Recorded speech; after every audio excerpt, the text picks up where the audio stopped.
What's up, guys? It's me, Cade Parker. I got my morning cup of joe, and I figured today I would show you all my trees and how I care for them. I have quite a few trees. I just recently transplanted them as well, and this is kind of, I'm caring for them as seedlings, which is a completely different part of their life versus like, whenever they're fully grown, and they're a lot harder to care for, especially in the summer, the hot Georgia summer. So I'm going to kind of showcase my trees and what I do to care for them every day, because they do kind of have a regimen, but they're like my children. I fuck with them heavy. Okay, so we're starting off with the first tree, which is right here. This is an Oxydendrum arboreum. This is an Oxydendrum arboreum, aka a sourwood, in the Ericaceae family, the blueberry family. And this thing is one of my newly transplanted trees. Got some beautiful fall colors. This is one of my favorite trees. It's got some beautiful fall colors, and it gets these kind of long, tassely, Erica type blooms, blueberry type blooms. Really beautiful. I got right here a 2-gallon watering can full of water. I'm going to give this thing all of it. A general rule of thumb for watering trees is for every 1 to 2 inches of stem diameter, or every inch of stem diameter, it's like 2 gallons of water. So this thing isn't even an inch in diameter.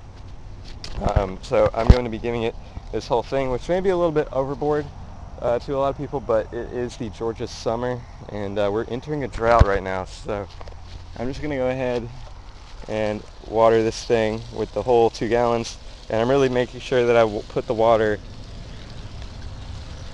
at the root ball. I'm not putting the water way out, 3 feet away from the tree. I'm really watering the root ball.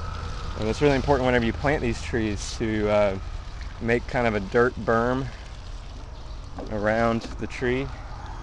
There's a little like ring of dirt, like raised dirt, around the edge of the mulch there, and that makes sure that the water stays at the root ball and soaks in the ground. It is wise to check the soil before you water. I forgot to do that, but it'll be fine. This thing, it's going to be hard to overwater most things in the Georgia summer. When you're watering them, you always want to make sure that the water is a deep water, because that water really needs to get down into those roots. If you just do kind of light watering, it's not really doing shit.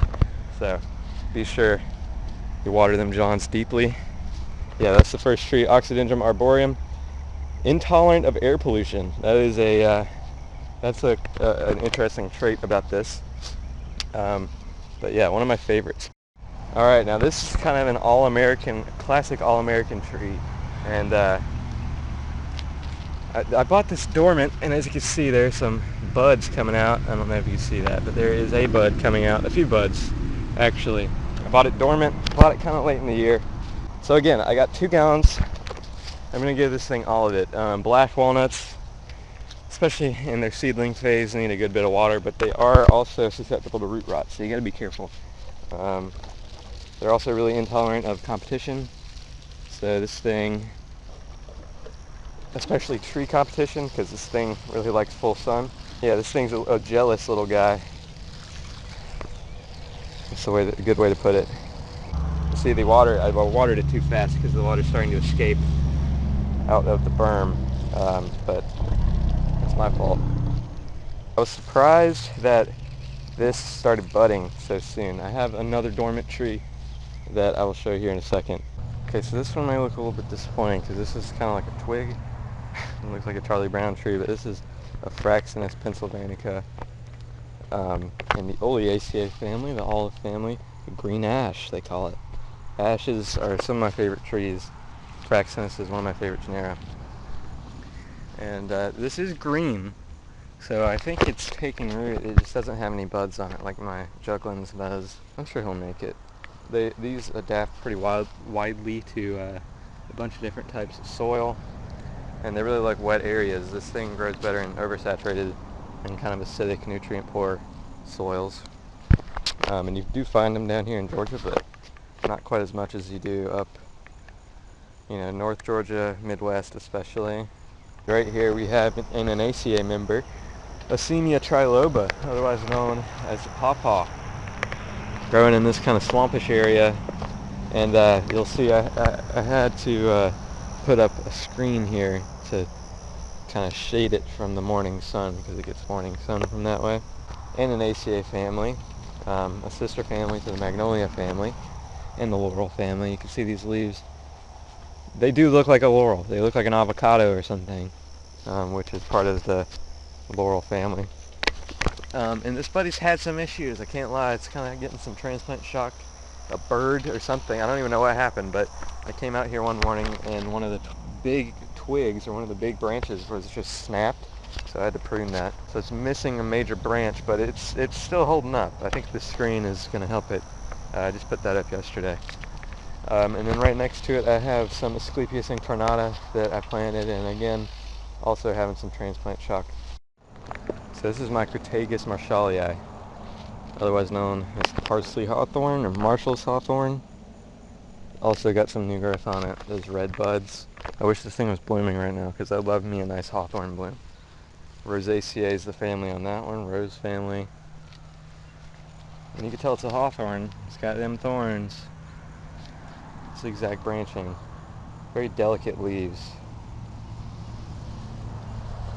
Love this one. You find it a lot around like bogs and kind of stream banks, really likes wetter areas. And it appears to really like it here, where I planted it, because it's really been enjoying life, it seems, with all that new growth. This is another tree planted by me, a Quercus alba, otherwise known as a white oak. And I just planted this about 2 weeks ago. And look at this new growth, these new leaves. They weren't there whenever I planted them. Also got a nice bud coming out of the top, that axillary bud. Nice. Or that's more of the apical bud, that's what I meant to say. Nice. Man, those leaves. I love me a nice oak. I'm an oak boy, and this is one of my favorites. It's like, whenever you think of an oak, usually you think of a white oak. Very quintessential oak leaves. Pinnately lobed, rounded, which distinguishes this from the red oak group. Hell yeah. And you can see I have it staked. Because this thing, whenever I first planted it, the wind really got a hold of it, and it was really just blowing it around.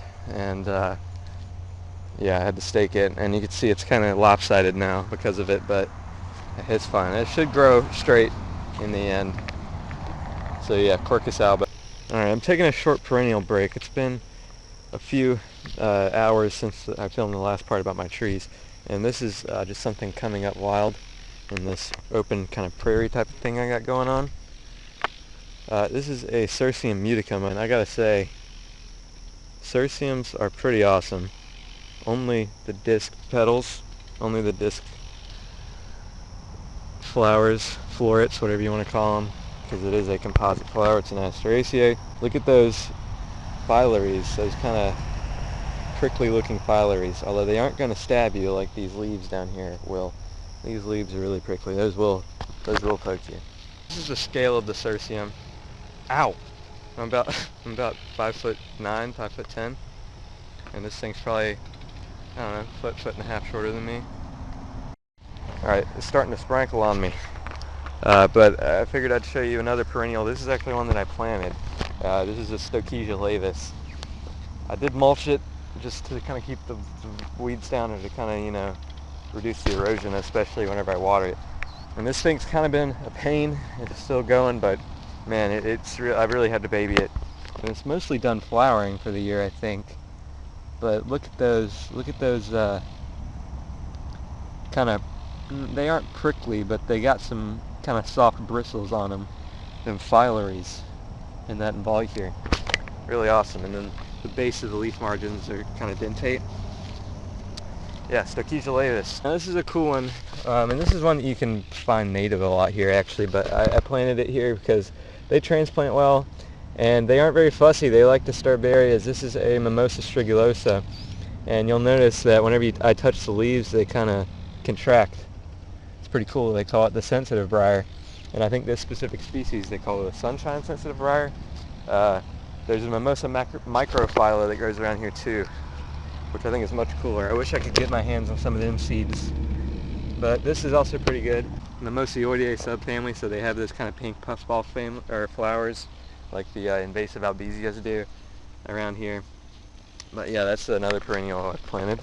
And that thing doesn't need much water. It loves the full sun. Don't really have to water it that much. I did water it this morning, which is why the soil is pretty moist, but yeah. Mimosa strigulosa.